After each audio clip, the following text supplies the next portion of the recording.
Hello viewers, আসসালামু আলাইকুম।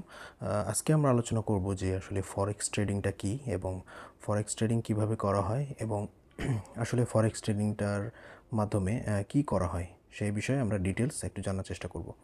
তো প্রথমে ফরেক্স বলতে হচ্ছে ফরেন এক্সচেঞ্জ। ফরেন এক্সচেঞ্জ যখন আমি বিদেশি টাকা একটা দেশীয় কারেন্সি একটা দেশের যেমন হচ্ছে আমি যখন টাকা থেকে ডলারে কনভার্ট করব বা ডলার থেকে টাকায় কনভার্ট করব, এটাকে বলা হচ্ছে ফরেন এক্সচেঞ্জ। মানে কারেন্সি যে আমাদের টাকা থেকে ডলারে কনভার্ট বা ডলার থেকে টাকায় কনভার্ট করা, এটাকে বলা হয় কারেন্সি এক্সচেঞ্জ করা। তো এটাকে আমরা ফরেন এক্সচেঞ্জও বলে থাকি। তো এটাকে সংক্ষেপে বলা হয় ফরেক্স। তো ফরেন এক্সচেঞ্জ মার্কেটে আমরা বিভিন্ন ধরনের কারেন্সি আমরা কেনাবেচা করে থাকি। যেমন এখানে আপনারা দেখতে পাচ্ছেন কতগুলো লিস্ট আছে: euro USD, JPB USD, USD JPY, USD CHF. মানে এটা যেমন হচ্ছে ইউরো ইউএসডি, মানে হচ্ছে ইউরোর সাথে ইউএসডির যে কেনাবেচা, সেটাকে বলছি আমরা ইউরো ইউএসডি পেয়ার। মানে এটা সবসময় পেয়ারে থাকে।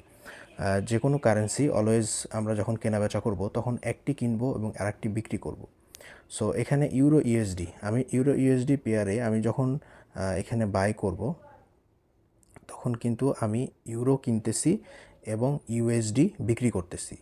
এবং যখন আমি এখানে সেল করব ইউরো ইউএসডি পেয়ারে, তখন আমি ইউএসডি কিনতেছি এবং ইউরো সেল করতেছি।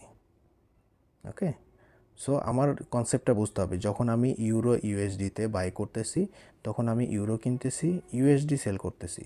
এবং ইউরো ইউএসডি পেয়ারে আমি যখন সেল করব, তখন তার মানে হচ্ছে যে ইউএসডি আমি কিনতেছি এবং ইউরো সেল করতেছি। এটা সিম্পল একটা কনসেপ্ট। আর ধরেন আমি যখন বাই করব ইউরো ইউএসডিতে, আমি যখন বাই করব, তখন মার্কেটটা যদি ওপরের দিকে যায় তাহলে আমার প্রফিট হবে। তার মানে মার্কেট যখন ওপরের দিকে যাচ্ছে, এই যে যেমন দেখেন এখানে দেখাই, এখানে মার্কেটটা উপরের দিকে গেছে। তো আমি যদি এইখানে কিনে থাকতাম ইউরো ইউএসডি, যদি আমি এইখানে বাই করে থাকি, তাহলে ওপরে যখন যাচ্ছে মার্কেটটা, তখন কিন্তু আমার প্রফিট হবে। কিন্তু আমি যদি এখানে সেল করে থাকতাম, এই জায়গায় ইউরো ইউএসডি সেল করে থাকতাম, তাহলে কিন্তু ওপরে যাওয়ার সময় আমার লস হইতো। সো আশা করি বুঝতে পারছেন যে ইউরো ইউএসডি এবং ইউরো ইউএসডি বাই বা সেল করলে আমি আসলে কিভাবে আমার প্রফিট বা লস হয়ে থাকে।